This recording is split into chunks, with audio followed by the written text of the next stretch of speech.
स्वागत है आप सभी का आपके अपने ही चैनल लर्न हिंदी में। तो बच्चों, आज मैं यहाँ फिर उपस्थित हूँ एक नए चैप्टर के साथ, पतझड़ में टूटी पत्तियाँ। तो इस चैप्टर को आज हम पूरा समझने वाले हैं, इसके अभ्यास प्रश्न भी करने वाले हैं। सभी कुछ मिलेगा आपको इसी एक वीडियो में, शॉर्ट वीडियो में। शुरू से लेके आखिरी तक आप लोग बने रहिए मेरे साथ इसी चैप्टर में, और मैं आपको बहुत ही सरल भाषा में इस चैप्टर को समझाने का प्रयास करती हूँ। तो बच्चों, इसके जो लेखक हैं पतझड़ में टूटी पत्तियाँ, इनके लेखक जो हैं वो रविंद्र केलेकर जी हैं, जिन्होंने इस लेसन के माध्यम से, अध्याय के माध्यम से हमें क्या समझाने की कोशिश की है, चलिए जानते हैं। शुद्ध गिन्नी का सोना अलग होता है और गिन्नी का सोना अलग होता है, ठीक है। तो इन्होंने कहा है कि जो शुद्ध सोना होता है वो बहुत ही नाजुक होता है, लेकिन जो गिन्नी का सोना होता है उसमें कुछ तांबा मिक्स किया जाता है जिससे कि वो अधिक मजबूत हो जाता है। और औरतें अक्सर जो ज्वेलरीज बनाती हैं, जो सोना बनवाती हैं, वो गिन्नी के सोने का ही बनवाती हैं। उसमें तांबा मिक्स होता है पर वो मजबूत होता है। इसी प्रकार जो शुद्ध आदर्श होते हैं, शुद्ध आदर्शों में कुछ व्यावहारिकता मिला दी जाती है, ठीक है। जैसे कि थोड़ा सा तांबा मिला देते हैं लोग और चलाकर दिखाते हैं। तब हम लोग इन्हें प्रैक्टिकल आइडियलिस्ट कहकर बखान करते हैं उनका। लेखक ने बहुत गहरी बात बोल दी कि जिस प्रकार शुद्ध सोने में और गिन्नी के सोने में अंतर होता है, लेकिन फिर भी लोग, औरतें जो है अधिकतर गहने किसकी बनवाती हैं, गिन्नी के सोने की। ठीक उसी प्रकार क्या होता है बच्चों कि जो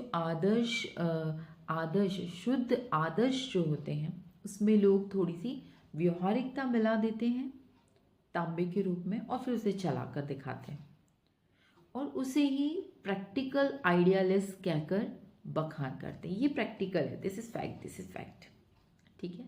तो उसमें तांबा मिक्स होता है लेखक के अकॉर्डिंग। पर बात ना भूलें कि बखान आदर्शों का नहीं होता।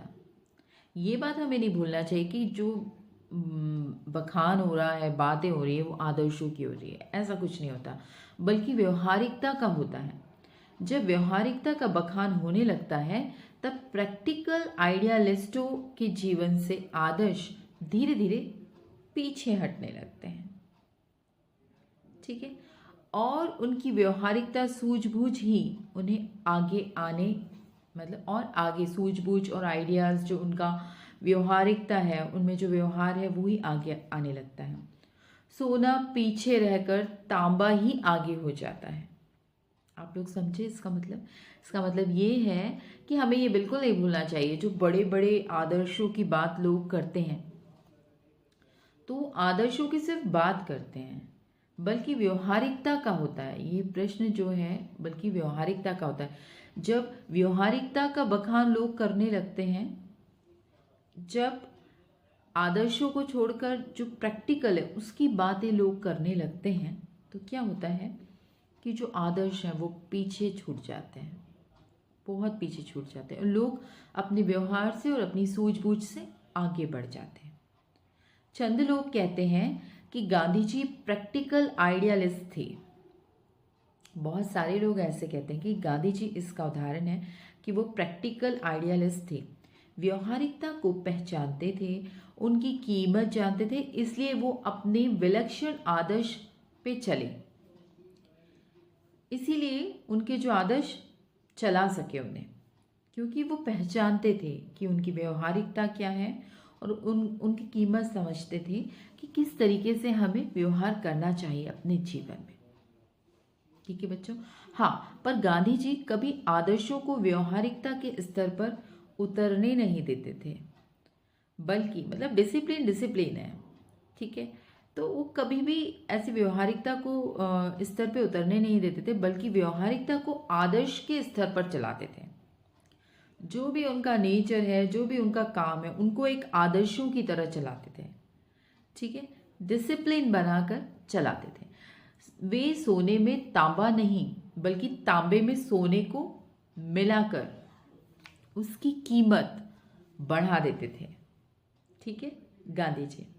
इसलिए सोना ही हमेशा आगे रहता था। समझ गए बच्चों कि इस लेसन में क्या क्या बताया गया है।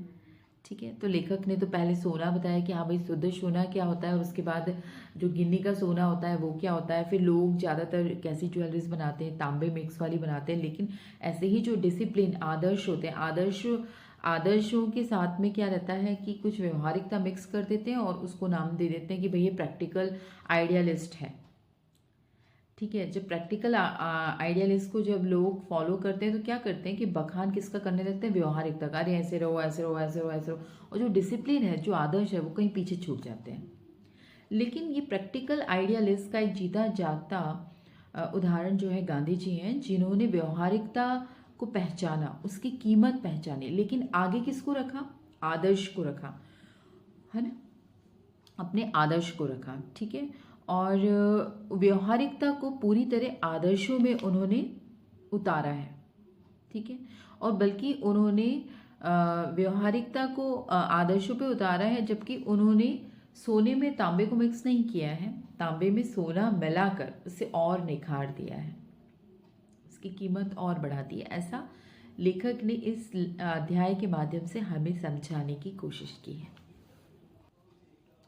व्यवहारवादी लोग हमेशा सजग रहते हैं, लाभ हानि का हिसाब लगाकर ही कदम उठाते हैं। जो व्यवहारिक लोग हैं वो हमेशा लॉस प्रॉफिट इन सब के बारे में सोचकर ही कदम उठाते हैं। वे जीवन में सफल होते हैं, अन्यों से आगे भी जाते हैं। पर क्या वे ऊपर चढ़ते हैं, खुद ऊपर चढ़े और अपने साथ दूसरों को भी ऊपर लेकर चले? यही महत्व की बात है कि खुद तो आगे बढ़ रहे हैं कि और भी लोगों को साथ में लेके आगे बढ़ रहे हैं। यह काम तो हमेशा आदर्शवादी लोगों का होता है, क्योंकि वो अपने साथ पूरे समाज को लेकर चलते हैं।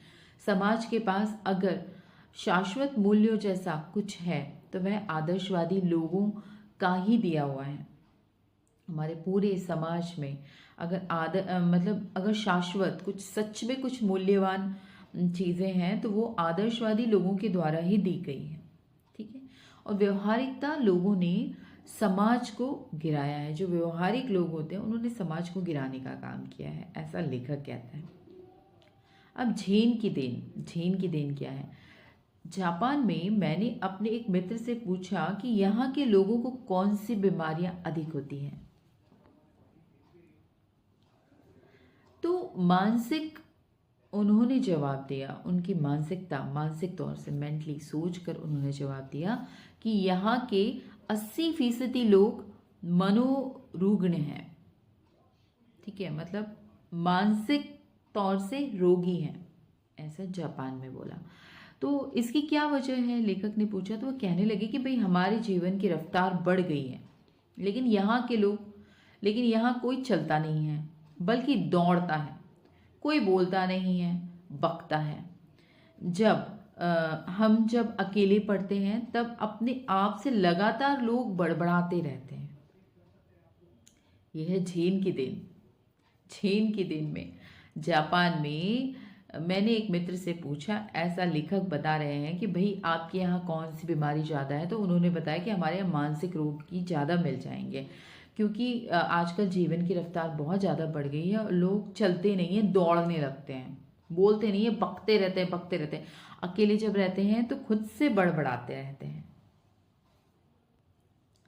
अमेरिका से हम प्रतिस्पर्धा करने लगे। 1 महीने में पूरा होने वाला काम 1 दिन में ही पूरा हो गया। करने की कोशिश करने लगे और फिर वैसे ही दिमाग की रफ्तार हमेशा तेज ही रहती। उस स्पीड का इंजन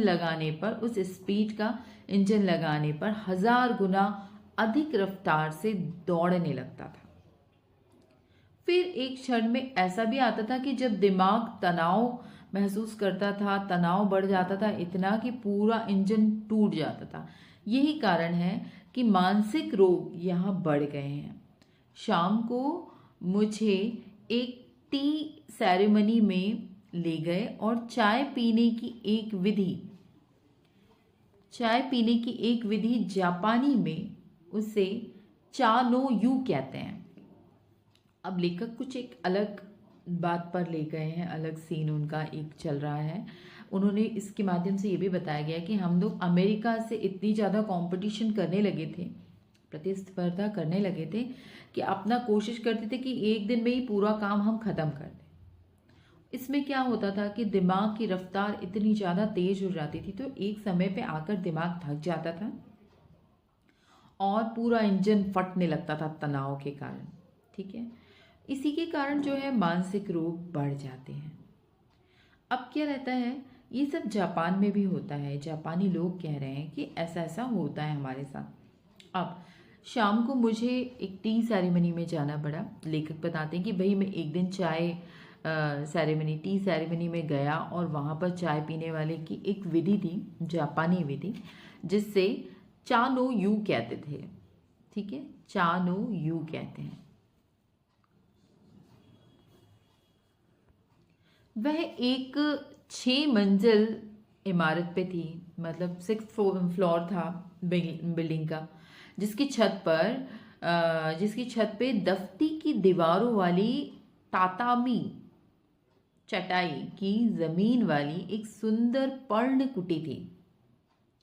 उन्होंने बताया कि 6वीं मंजिल पर वो टी पार्टी रखी गई थी और वहाँ पर दीवारों वाली तातामी चटाई, जो दीवार जैसे दीवार होती है उस लुक की, ठीक है, एक चटाई थी जो जमीन पर एक सुंदर सी पर्ण कुटी थी, मतलब एक सुंदर सी, मतलब ऐसे बिछी हुई थी, ऐसा लग रहा था पर्ण कुटी है सुंदर सी। ठीक है, वहाँ बेढब सा एक मिट्टी का बर्तन था, उसमें पानी भरा हुआ था। बेढंग सा, मतलब कोई उसका आकार, प्रॉपर आकार नहीं था, और उस बर्तन में क्या था कि पानी भरा हुआ था। हमने अपने हाथ पांव इस पानी से धोए, तौलिए से पोछे और अंदर गए। अंदर चाजीन बैठा था। ठीक है, चाजीन बैठा था। हमें देखकर वह खड़ा हो गया। कमर झुकाकर उसने हमें प्रणाम किया। दोजो आइए, तशरीफ लाइए, इस टाइप से बोला। ठीक है, दोजो दोजो जो भी बोलते जापानी भाषा में, डोंट। तो उन्होंने स्वागत किया और मुझे बैठने के लिए कहा, ऐसा लेखक कह रहे हैं। उसके बाद बैठने की जगह हमें दिखाई और अंगीठी सुलगाई। अंगीठी का मतलब आप लोग समझते हैं, जैसे अंगारे, जैसे कि चूल्हा जलाते हैं या लकड़ियाँ जलाते हैं ठंड के मौसम में, अंगीठी जलाई, जैसे सिगड़ी होती है। ठीक है, अंगीठी जलाई और उस पर चायदानी रखी। चायदानी रखी मीन्स जो चाय की केटली होती है वो रखी, और बगल के कमरे में जाकर कुछ बर्तन ले आए और तौलिए से बर्तन साफ किए। सभी क्रियाएं इतनी गरिमापूर्ण ढंग से की जा रही थी कि उसकी हर भंगिमा से लगता था जैसे मानो जय जय जवंती के सुर गूंज रहे हैं।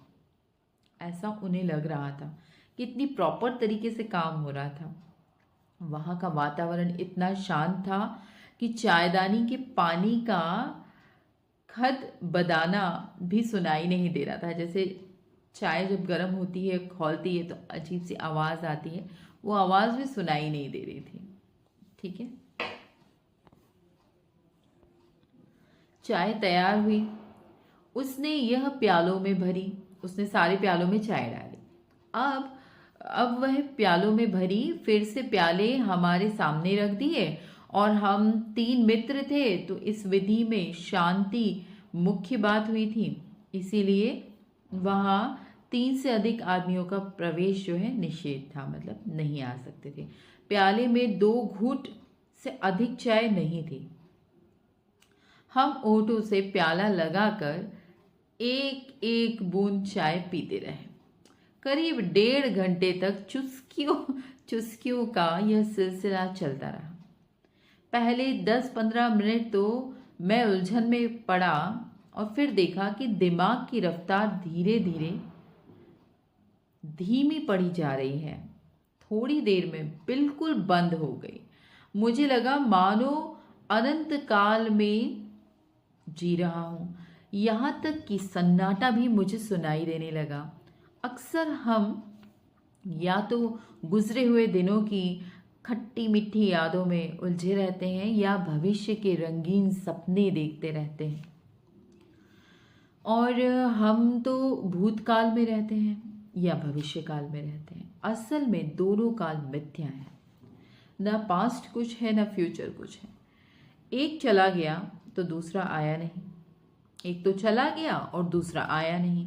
हमारे सामने तो वर्तमान का क्षण है, वही सत्य है, उसी में हमें जीना चाहिए। चाय पीते पीते उस दिन मेरे दिमाग में भूत और भविष्य दोनों काल उड़ गए और केवल वर्तमान क्षण सामने था, और वह अनंत काल जितना विस्तृत था, जीना किसे कहते हैं उस दिन मालूम हुआ।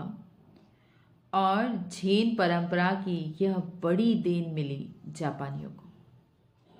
ये लेखक ने समझाने का प्रयत्न किया है इस लेसन के माध्यम से हम लोगों को।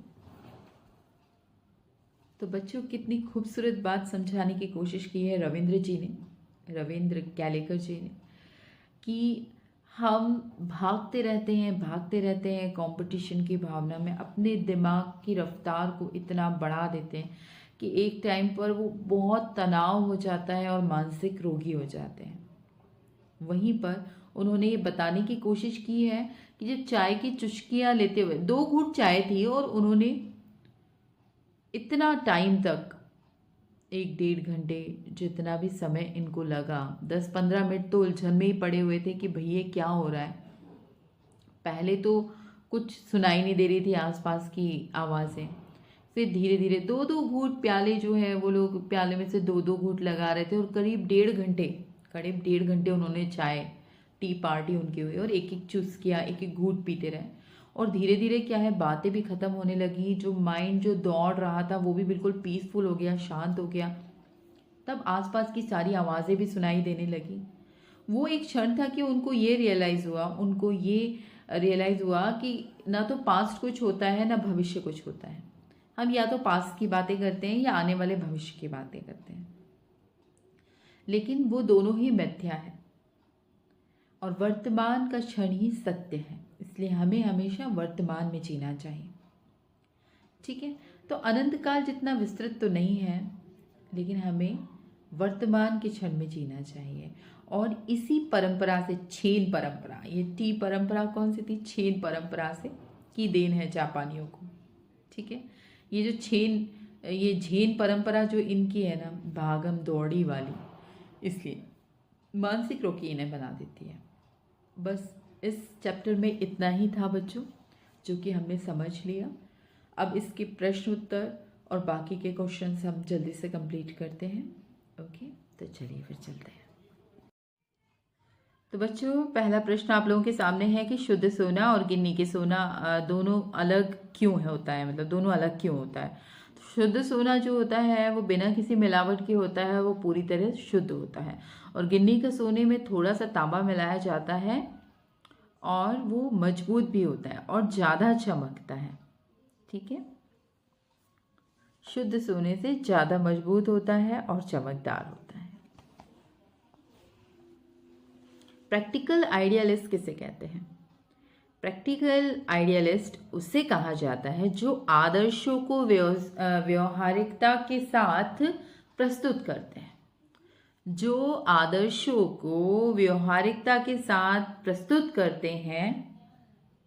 आज के समय में केवल आदर्शों से जीवन जीना बहुत कठिन है, इसीलिए उन्हें व्यवहारिकता के सांचे में ढालना ही पड़ता है। प्रैक्टिकल आइडियलिस्ट किसे कहते हैं बच्चों? आदर्शों को व्यवहारिकता के साथ प्रस्तुत करना, ये एक प्रक्रिया है। ठीक है, क्योंकि आज के समय में क्या होता है कि आदर्शों से जीवन जीना बहुत, मतलब डिसिप्लिन में जीवन जीना बहुत कठिन हो जाता है, इसलिए उनको व्यवहारिकता के साथ प्रस्तुत किया जाता है, उनके सांचे में ढालना ही पड़ता है। ठीक है बच्चों, तो अगला प्रश्न है आपके सामने ही कि पाठ के संदर्भ में शुद्ध आदर्श क्या है। शुद्ध आदर्श क्या है? इस लेसन में शुद्ध आदर्श क्या है आपको बताना है। तो क्या है बच्चों? जिसमें हानि लाभ की कोई गुंजाइश नहीं होती। अर्थात शुद्ध, प्योर, ठीक है, आदर्शों पर व्यवहारिकता हावी नहीं होती, वो शुद्ध आदर्श है। शुद्ध आदर्श क्या है? जो गांधी जी के थे, जिसमें लाभ और हानि की कोई गुंजाइश नहीं होती, और जो व्यवहारिकता है वो आदर्शों पर हावी नहीं होती, ठीक है। आदर्शों के हिसाब से व्यवहारिकता चलती है, व्यवहारिकता को पूरी तरह आदर्शों के हिसाब से ढलना ही पड़ता है, ठीक है। तो लिखने वाली भाषा में आप इस तरह लिखेंगे कि पाठ के संदर्भ में शुद्ध आदर्श वही है जिसमें लाभ हानि की गुंजाइश नहीं होती, अर्थात शुद्ध आदर्शों पर व्यवहारिकता हावी नहीं होती, जिनमें पूरे समाज की भलाई छुपी हुई होती है और जो समाज के शाश्वत मूल्यों को बनाए रखने में सक्षम हो, वही शुद्ध आदर्श है। नेक्स्ट है, लेखक ने जापानियों के दिमाग में स्पीड का इंजन लगने की बात क्यों कही है? जापानी लोग उन्नति की होड़ में सबसे आगे हैं, इसलिए लेखक ने जापानियों के दिमाग में स्पीड का इंजन लगने की बात कही है, क्योंकि उन्नति की होड़ में, कंपटीशन में, प्रतिस्पर्धा में वो बहुत आगे हैं, सबसे आगे हैं, इसलिए उनके दिमाग में स्पीड का इंजन लगने की बात की है, क्योंकि अपने दिमाग को प्रतिस्पर्धा के कारण बहुत तेज दौड़ाते हैं और लगातार दौड़ाते हैं। जैसा कि लेसन में पढ़ा था कि वहाँ के लोग मानसिक रोगी भी इसीलिए होते हैं, ठीक है बच्चों। तो नेक्स्ट है कि जापानी में चाय पीने की विधि को क्या कहते हैं? वेरी इंपॉर्टेंट क्वेश्चन है बच्चों। जापानी में चाय पीने की विधि को चा नो यू कहते हैं, ठीक है, जिसका अर्थ है टी सेरेमनी, और चाय पिलाने वाला चाजीन, ठीक है। चाय पिलाने वाला क्या हुआ? चाजीन हुआ, ठीक है। और इस विधि को क्या बोलते हैं जापान में? चा नो यू, और जिसका अर्थ क्या होता है? T ceremony. जापानी में चाय पीने की विधि को क्या कहते हैं? जापानी में चाय पीने की विधि को चा नो यू कहते हैं, ये अभी हमने पढ़ा, ठीक है। नेक्स्ट क्वेश्चन है बच्चों कि जापान में चाय पिलाई जाती है उस स्थान की क्या विशेषता है? जापान में जहाँ चाय पिलाई जाती है वहाँ की सजावट पारंपरिक होती है, ट्रेडिशनल होती है, पारंपरिक होती है, और प्राकृतिक ढंग से सजे हुए और छोटे से स्थान पे केवल 3 लोग बैठकर ही चाय पी सकते हैं।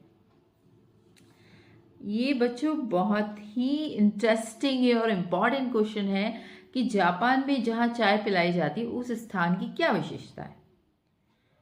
सबसे पहले कि वहाँ की सजावट कैसी होती है? पारंपरिक होती है, परंपरा के अकॉर्डिंग होती है, ट्रेडिशनल होती है बिल्कुल, ठीक है। और प्राकृतिक ढंग से सजे हुए, एक प्राकृतिक ढंग से, नेचुरल ढंग से सजे हुए एक छोटे से स्थान पे होती है, जहाँ पे केवल 3 लोग बैठकर ही चाय पी सकते हैं।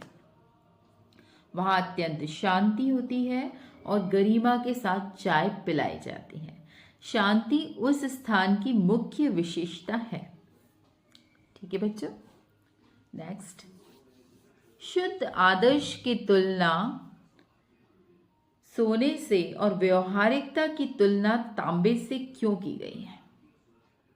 शुद्ध सोने में किसी भी प्रकार की मिलावट नहीं होती और तांबे से सोना मजबूत हो जाता है, परंतु उसकी शुद्धता समाप्त हो जाती है। इसी प्रकार व्यवहारिकता में शुद्ध आदर्श समाप्त हो जाते हैं, परंतु जीवन में आदर्श के साथ व्यवहारिकता भी आवश्यक है, क्योंकि व्यवहारिकता के समावेश से आदर्श सुंदर और मजबूत हो जाते हैं। क्या समझे बच्चों? दोनों में डिफरेंस। शुद्ध आदर्श क्या है? किसी भी उसमें व्यवहारिकता की मिलावट नहीं होती, वो बिल्कुल शुद्ध होते हैं, ठीक है। और व्यवहारिकता क्या है? व्यवहारिकता जो है, व्यवहारिकता में शुद्ध आदर्श बिल्कुल समाप्त हो जाते हैं, ठीक है। तो आदर्श, शुद्ध आदर्शों में व्यवहारिकता शामिल हो सकती है, ठीक है। लेकिन व्यवहारिकता में जब शुद्ध आदर्श बिल्कुल समाप्त हो जाते हैं। लेकिन आज के युग में, परंतु जीवन में ये दोनों ही चीज़ बहुत आवश्यक है। इसलिए हमें आदर्श के साथ व्यवहारिकता को अपनाना चाहिए, जिससे आदर्श और सुंदर और मजबूत हो जाते हैं। नेक्स्ट क्वेश्चन है आपका कि चाची यानी चाय पिलाने वाला चाची ने कौन सी क्रियाएं गरिमापूर्ण ढंग से पूरी की थी। जब लेखक वहां गए थे चाय पीने के लिए, तो उन्होंने ऐसी कौन सी प्रक्रिया गरिमापूर्ण निभाई थी, वो आपको बतानी है। चाची ने टी सेरेमनी से जुड़ी सभी क्रियाएं गरिमापूर्ण ढंग से की थी।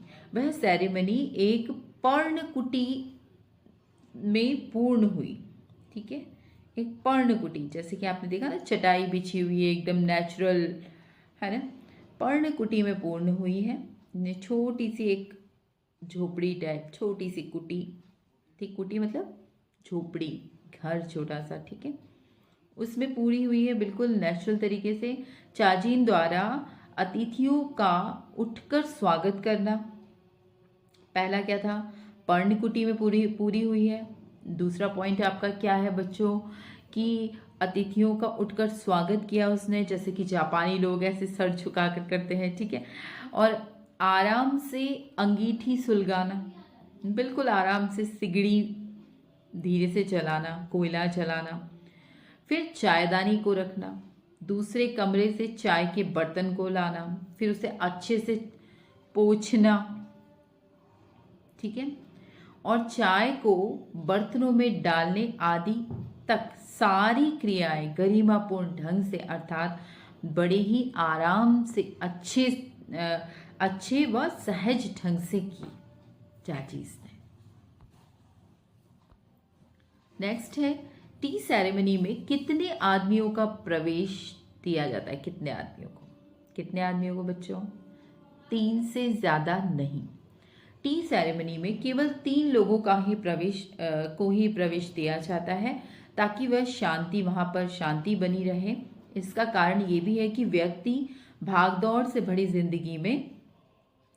जिंदगी में दूर कुछ पल अकेले बिताए, और साथ ही जहां इंसान भूतकाल और भविष्यकाल की चिंता करते हैं, वहां वो वर्तमान में जिए। ठीक है, अधिक आदमियों के आने से शांति के स्थान पे अशांति का माहौल बन जाता है, इसलिए वहां 3 से ज्यादा लोगों को अनुमति नहीं दी जाती। ठीक है बच्चों, आप लोगों को एक बार फिर से एक हाईलाइट करवा देती हूँ आप ये पॉइंट्स पे ध्यान दीजिएगा कि टी सेरेमनी में कितने आदमियों का प्रवेश, कितने आदमियों को अनुमति दी जाती है, 3 लोगों को। ठीक है, ताकि वहाँ की, और क्योंकि ताकि वहाँ की शांति बनी रहे, और व्यक्ति भागदौड़ भरी जिंदगी जो से उनको कुछ पल अकेले बिताएं, वो शांति से बिताएं, भूतकाल यानी पास्ट और फ्यूचर की चिंता ना करें, और प्रेजेंट में जिए, भूतकाल और भविष्यकाल की चिंता से मुक्त होकर वर्तमान में कुछ पल जिए। ठीक है, इसलिए वहां पे 3 से ज्यादा लोगों को अनुमति नहीं दी जाती है। चाय पीने के बाद लेखक ने स्वयं में क्या परिवर्तन महसूस किया। चाय पीने के बाद लेखक ने महसूस किया कि जैसे अनेक दिमाग की गति मंद पड़ गई, जैसे उनके दिमाग की गति जो है वो बिल्कुल मंद हो गई, एकदम धीरे हो गई है, और धीरे धीरे उनका दिमाग चलना भी बंद हो गया। यहाँ तक कि उन्हें कमरे में पसरे हुए सन्नाटे की आवाज भी सुनाई देने लगी। उन्हें लगा जैसे कि अनंत काल से जी रहे हैं, वे अनंत काल, बहुत टाइम से जी रहे हैं। भविष्य दोनों का चिंतन, मतलब भूतकाल और भविष्यकाल, अनंत काल जो पीछे बीत गया है और भविष्यकाल, दोनों का चिंतन नहीं किया, और वर्तमान काल में वो जी रहे हैं, ऐसा उनको लग रहा था। ठीक है, चाय पीने के बाद लेखक को महसूस हुआ कि उनके दिमाग की गति जो है वो बहुत ही धीरे पड़ गई है, बहुत धीरे धीरे दिमाग चला, और एक समय पे दिमाग चलना भी उनका बंद हो गया, और आसपास का जो सन्नाटा है, शोर है, वो सुनाई देने लगा उनको, और ऐसा लग रहा था जैसे कि वो अनंत काल बहुत पहले से जी रहे हैं और भविष्य काल तक जी रहे हैं। इसकी कोई भी परवाह नहीं है, न न न भविष्य है न ही भूतकाल है, वो वर्तमान में है और वर्तमान में ही जी रहे हैं। गांधी जी के नेतृत्व में अद्भुत क्षमता थी। उदाहरण सहित इस बात की पुष्टि कीजिए। गांधी जी के नेतृत्व में अद्भुत क्षमता थी। उन्होंने अपने सारे आंदोलनों को व्यावहारिकता के स्तर से आदर्शों के स्तर पर चढ़कर चलाया है। वो व्यवहारिक से ज़्यादा आदर्शों पर चलते थे। इसलिए उनके नेतृत्व में अद्भुत क्षमता थी।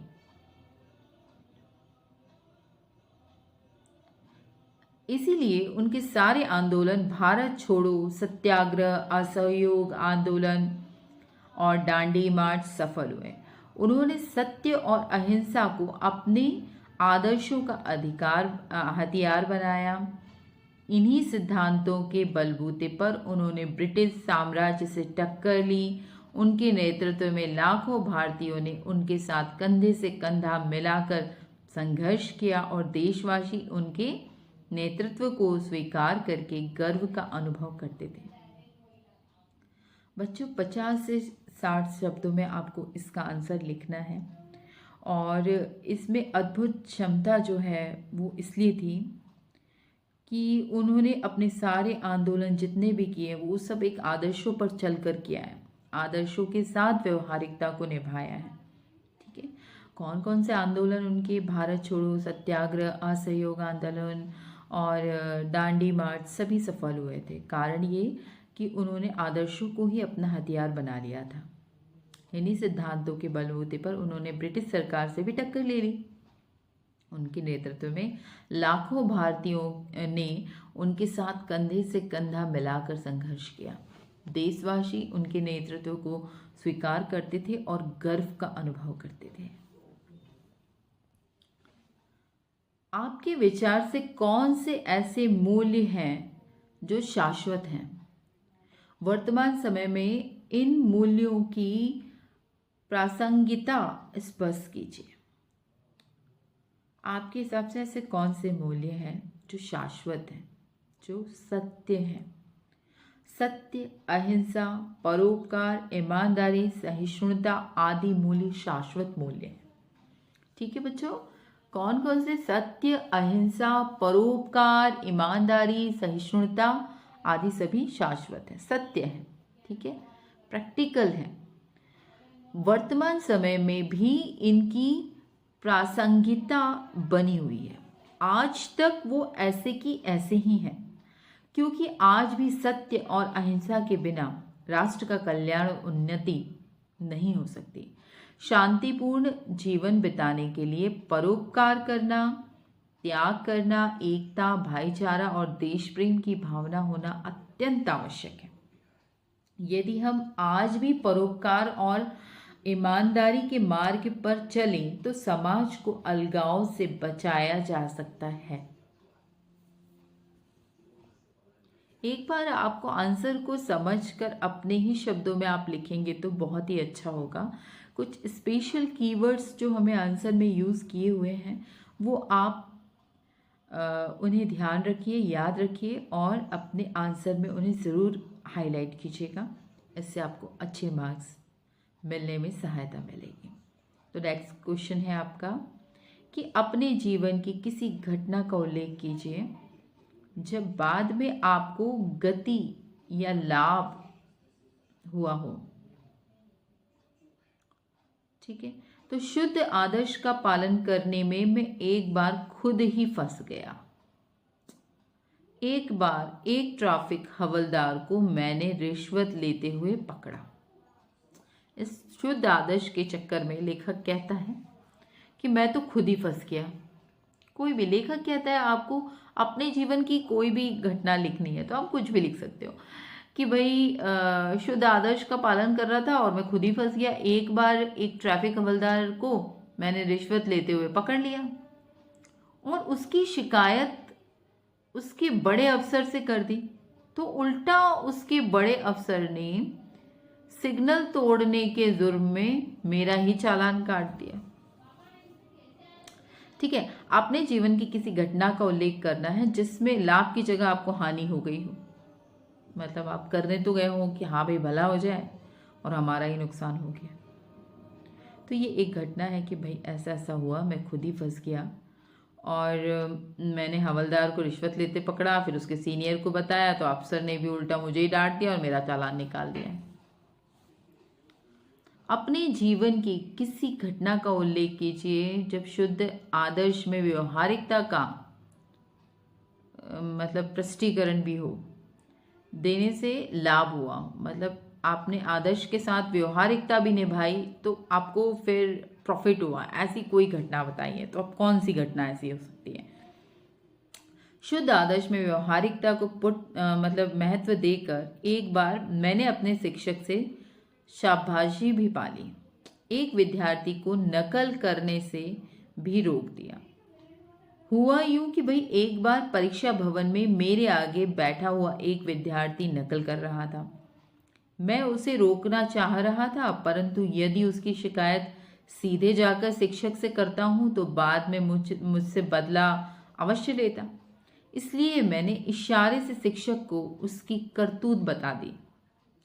परिणाम स्वरूप क्या हुआ कि शिक्षक ने उसकी सारी नकल की सामग्री चुपचाप फाड़कर कूड़े में फेंक दी। तो ये हो गया फायदा।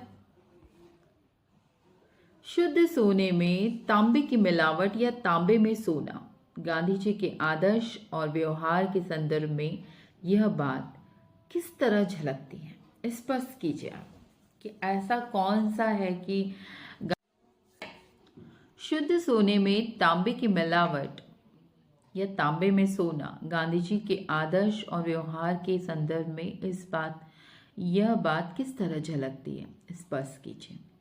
शुद्ध सोना, तांबे की मिलावट। अब देखो, शुद्ध सोने में तांबे की मिलावट का अर्थ है कि आशावाद में व्यवहारवाद को मिला देना। ठीक है बच्चों, पहला पॉइंट इसका। शुद्ध सोना आदर्शों का प्रतीक होता है और तांबा जो है व्यवहारिकता का प्रतीक होता है। सेकेंड पॉइंट, गांधी जी व्यवहारिकता की कीमत जानते थे, इसीलिए वे अपना विलक्षण आदर्श चला सके। तीसरा पॉइंट, अगला, लेकिन वे अपने आदर्शों को व्यवहारिकता के स्तर पर उतरने नहीं देते थे। ठीक है, नहीं तो लोग डिसिप्लिन को भूल जाएंगे। ठीक है, और सोने में तांबा कभी नहीं मिलाते थे, बल्कि तांबे में सोना मिलाते थे और उसकी कीमत को समझते थे। वे नीचे से ऊपर उठाने का प्रयास करते थे, न कि ऊपर से नीचे गिराने का। इसीलिए लोग उन्हें प्रैक्टिकल आइडियलिस्ट भी कहते थे।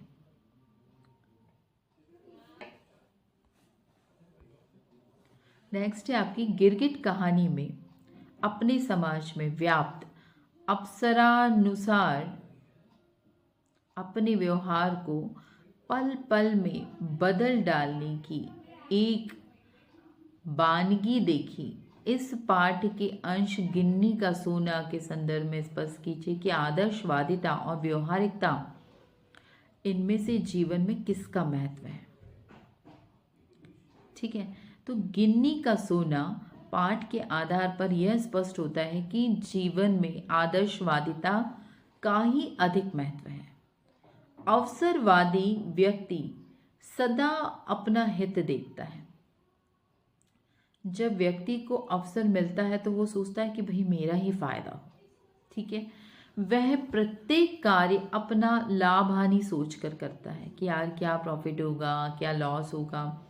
आज भी समाज के पास जो भी मूल्य है वो सब आदर्शवादियों द्वारा ही किए गए हैं।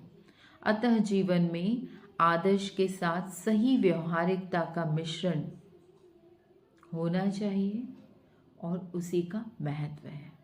ठीक है बच्चों, तो क्या समझे आप? गिन्नी के सोने में के आधार पर जीवन में आदर्शवादिता का ही बहुत अच्छा महत्व है, अधिक महत्व है। ठीक है, पर अवसरवादी व्यक्ति क्या करता है कि जब उसे अवसर मिलता है तो वो सोचता है कि भाई मेरा कहाँ फ़ायदा होगा। जब भी कोई काम करता है तो लाभ हानि सोच कर करता है। ठीक है। और आज भी समाज के पास जो भी मूल्य है वे सब आदर्शवादियों द्वारा ही दिए गए हैं। जो भी हमारे समाज में डिसिप्लिन है, जो भी हमारे समाज में आइडल हैं, वो सब आदर्शवादी लोग जो हैं उन्हीं के द्वारा दिए गए हैं। हमारे आइडल जो हैं महात्मा गांधी हैं या फिर जो भी लीडर्स हैं, ठीक है, बुद्ध हैं, गौतम बुद्ध जी हैं, जिनको हम फॉलो, स्वामी विवेकानंद जी हैं, हम जिनको फॉलो करते हैं। ठीक है। तो आदर्शवादियों द्वारा ही दिए गए हैं। अतः जीवन में आदर्श के साथ सही व्यवहारिकता का मिश्रण का भी महत्व है। लेखक के मित्र ने मानसिक रोग के क्या क्या कारण बताए हैं और आप इन कारणों से कहाँ तक सहमत हैं। लेखक के मित्र ने मानसिक रोगी का मुख्य कारण बताया है कि अमेरिका से आर्थिक प्रतिस्पर्धा को बताया है, जिसके परिणाम स्वरूप देश के लोग 1 महीने का काम 1 दिन में करने का प्रयास कर रहे थे। इस कारण वो शारीरिक और मानसिक दोनों रूप से थक जाते थे और बीमार हो जाते थे। लेखक के ये विचार सत्य हैं, क्योंकि आपका शरीर हो, मन हो, मशीन की तरह कार्य नहीं कर सकता। उन्हें ऐसा करने के लिए विवश किया गया है। लेखक के अनुसार सत्य केवल वर्तमान है, उसी में जीना चाहिए। लेखक ने ऐसा क्यों कहा है, स्पष्ट कीजिए। लेखक के अनुसार सत्य वर्तमान है, उसी में जीना चाहिए। हम अक्सर यहाँ जो गुजरे हुए दिनों की बात में उलझे रहते हैं और भविष्य के सपने देखते रहते हैं और इस तरह भूत और भविष्य काल में जीते हैं। असल में दोनों काल मिथ्या हैं। जब भूतकाल के अपने सुखों और दुखों का गौर करते हैं, उन पे गौर करते हैं, तो हमारे दुख और बढ़ जाते हैं। भविष्य की कल्पनाएं हमें और दुखी कर देती हैं, क्योंकि हम उन्हें पूरा नहीं कर पाते। जो बीत गया वो सत्य नहीं हो सकता, और अभी तक जो आया नहीं वो भी मिथ्या ही है। इसीलिए कैसे विश्वास किया जा सकता है जो आया ही नहीं। इसीलिए हमें वर्तमान में जीना चाहिए, वही सत्य है, क्योंकि वह हमारे सामने घटित हो रहा है। समाज के पास अगर शाश्वत मूल्यों जैसा कुछ है तो वह आदर्शवादी लोगों का ही दिया हुआ है। इस पंक्ति का आशय क्या है, बताइए। इस पंक्ति का आशय है कि आदर्शवादी लोग समाज को आदर्श रूप में रखने वाली राह पर बताते हैं और उसी पर चलते थे। आदर्शवादी लोग ही समाज में मूल्यों की स्थापना करते हैं। जब समाज एक आदर्श स्थापित करता है जो सबके हित में सर्वमान्य हो, वही आदर्श मूल्य बन जाता है। जबकि व्यवहारिक आदर्शवाद वास्तव में व्यवहारिकता ही है, उसमें आदर्शवाद कहीं नहीं होता है।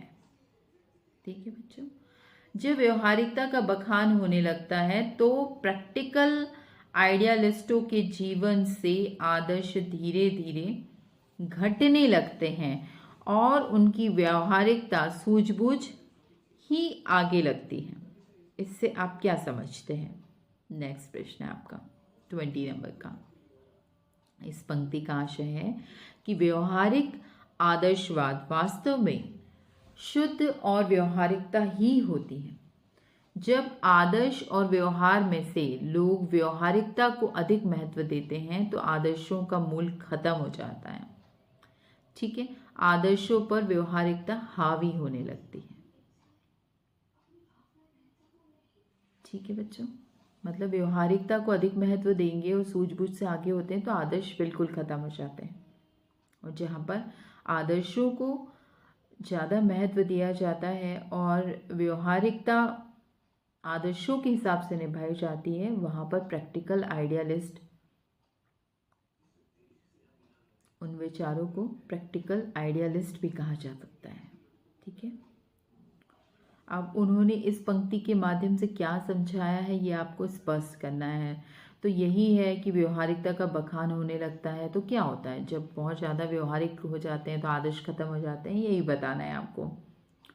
ठीक है, और प्रैक्टिकल आइडियलिस्ट ये है कि हमें अपने आदर्शों के हिसाब से व्यवहारिकता निभानी चाहिए। ठीक है बच्चों, अगला है आपका कि हमारे जीवन की रफ्तार बढ़ गई है, यहाँ कोई चलता नहीं बल्कि दौड़ता है, कोई बोलता नहीं बकता है। हम जब अकेले पढ़ते हैं तो अकेले ही बड़बड़ाते रहते हैं लगातार। इस पंक्ति से आप क्या समझते हैं? जापान के लोगों के जीवन की गति इतनी ज़्यादा तेज हो गई है कि कुछ लोग सामान्य जीवन जीने की बजाय असामान्य होते जा रहे हैं। जीवन की भागदौड़, व्यस्तता तथा आगे निकलने की होड़ ने लोगों का चैन तक छीन लिया है। हर व्यक्ति अपने जीवन में अधिक पाने की होड़ में भाग रहा है। इसी कारण क्या हुआ है बच्चों कि तनाव बहुत ज़्यादा बढ़ गया है और तनाव में जीवन व्यतीत करते हैं लोग। सभी क्रियाएं इतनी गरिमापूर्ण ढंग से की कि उसकी हर भंगिमा से लगता है, उसकी हर एक क्रिया से लगता है मानो जैसे जय जयवंती के सुर गूंज रहे हों। ऐसा लेखक कह रहा है। इस पंक्ति का आशय है कि चाय परोसने वाले ने अपना कार्य इतने सलीके से किया कि मानो कोई कलाकार बड़ी ही तन्मयता से सुर के गीत गा रहा हो। इतना सुंदर। अब बच्चों भाषा अध्ययन का कुछ है, एग्जाम्पल्स हैं, कुछ उदाहरण हैं, हम समझ लेते हैं। कुछ क्वेश्चंस हैं ग्रामेटिकल आपकी व्याकरण से रिलेटेड। चलिए समझते हैं इसे। नीचे दिए गए शुद्ध शब्दों का वाक्यों में प्रयोग कीजिए। व्यवहारिकता, आपको एक सेंटेंस बनाना है जिसमें व्यवहारिकता आना चाहिए। जैसे व्यवहारिकता का सेंटेंस क्या बना हुआ है, तो बच्चों जैसे व्यवहारिकता का सेंटेंस आप बनाओगे, हमेशा व्यवहारिकता ही काम नहीं आती है। ठीक है, मतलब सेंटेंस बनाना है आपको, वाक्य बनाना है शब्दों का यूज कर। दूसरा आपका है आदर्श का पालन करने वाला विरले ही हो जाता है। ठीक है, यानी आप आदर्श करने वाले व्यक्ति बहुत ज़्यादा कैसे होते हैं, प्रसिद्ध हो जाते हैं। ठीक है, विलक्षण, डॉक्टर सीवी रमन विलक्षण वैज्ञानिक प्रतिभा के धनी थे। आप कुछ भी विलक्षण, अभी महात्मा गांधी जो हैं उन्होंने भी आदर्शवादी थे वो। ठीक है, उनमें भी बहुत विलक्षण, उनमें आदर्शवादी थे, वो विलक्षण थे, बहुत ही अद्भुत उनके विचार थे। आप कोई भी सेंटेंस यूज कर सकते हैं। विलक्षण यानी अद्भुत, कुछ अलग, प्रतिभावादी, मतलब कि जो बहुत ही फेमस हुए अपने किसी स्पेशल क्वालिटी के कारण।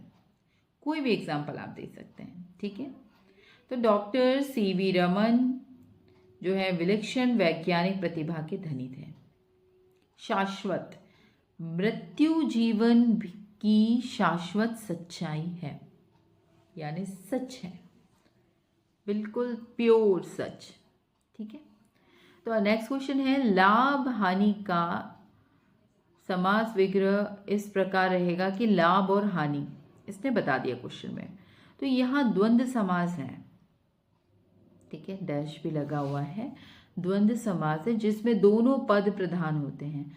दोनों पदों के बीच में योजक शब्दों का लोप होता है, छुपे हुए रहते हैं योजक शब्द, है ना, तो चिन्ह लगाया जाता है इसीलिए।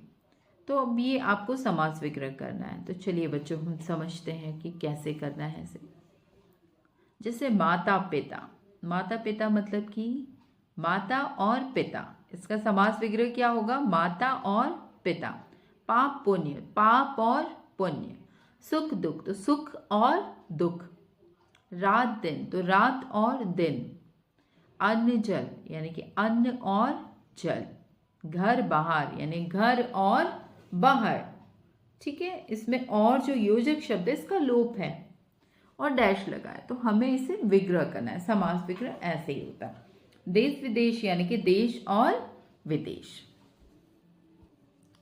नेक्स्ट है, नीचे दिए गए विशेषण शब्दों से भाववाचक संज्ञा बनाइए।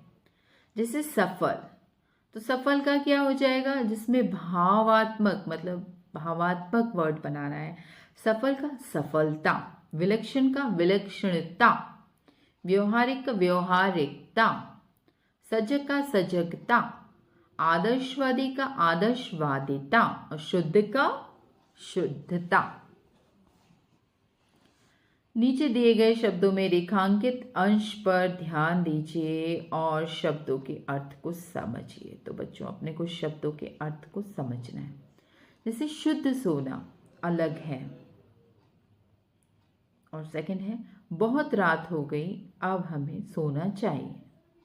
ठीक है, ऊपर दिए गए वाक्यों में सोना का अर्थ है, सबसे पहले वाक्य में सोने का अर्थ है धातु अर्थात स्वर, और दूसरे वाक्य में सोने का अर्थ है सोना नामक क्रिया, मतलब सो रहे हैं। दोनों सोने, दोनों में कितना अंतर है।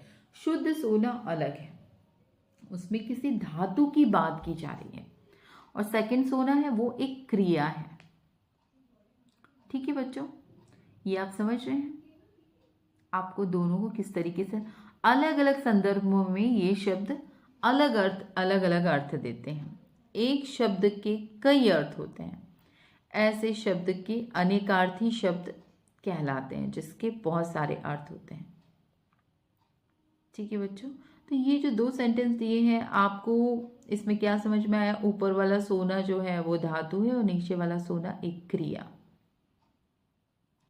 ठीक है बच्चों, और अभी सोना नामक क्रिया अलग संदर्भों में है। जैसे एक शब्द के अगर कई रूप होते हैं तो उसे अनेकार्थी शब्द बोलते हैं, यानी एक ही शब्द के अलग अलग अर्थ निकलते हैं सेंटेंस के अनुसार।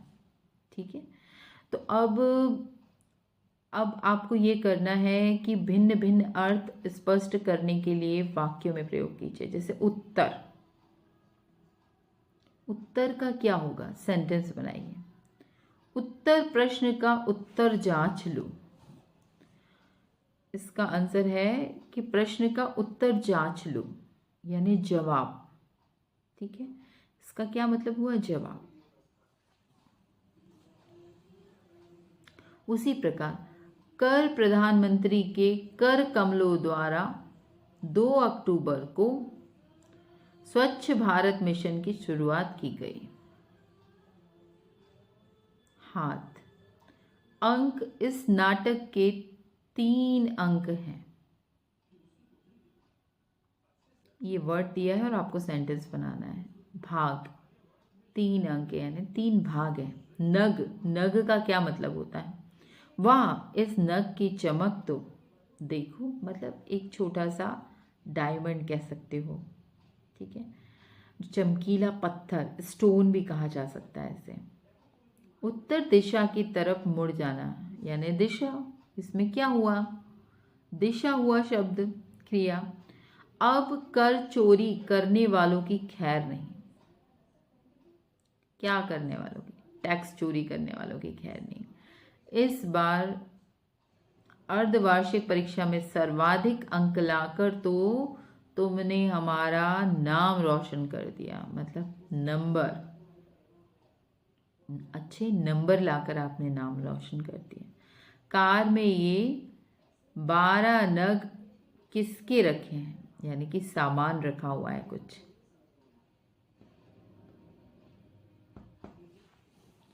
जस्ट आपको अगर कोई शब्द दिया है तो सेंटेंस बनाना है आपको, या फिल इन द ब्लैंक्स में उसे पुट करना है।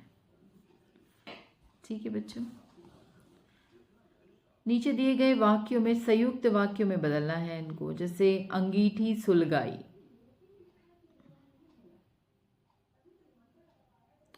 जैसे उस पर चायदानी रखी। अंगीठी सुलगाई का क्या रहेगा, उस पर चायदानी रखी। सुलगाई और चायदानी रखी।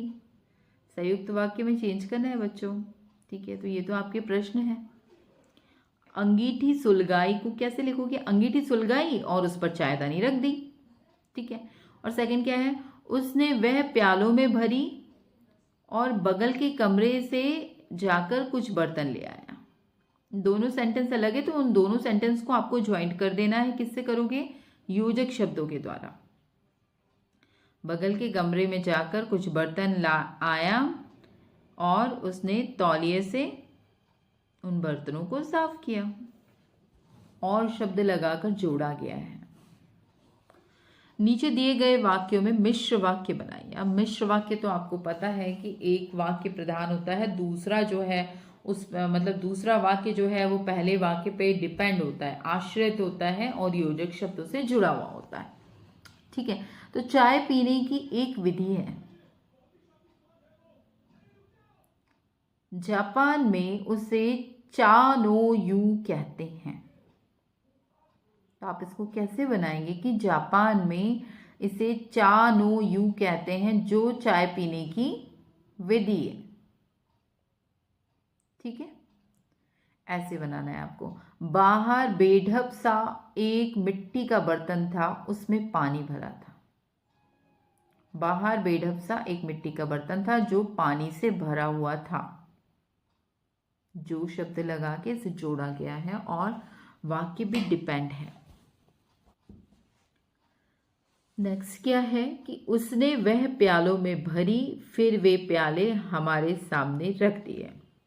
जैसे ही चाय तैयार हुई वैसे ही उसने प्यालों में भरकर हमारे सामने रख दी। तो बच्चों, इसी के साथ ये चैप्टर यहीं समाप्त होता है और मुझे आशा है आपको बहुत अच्छे से समझ में आया होगा।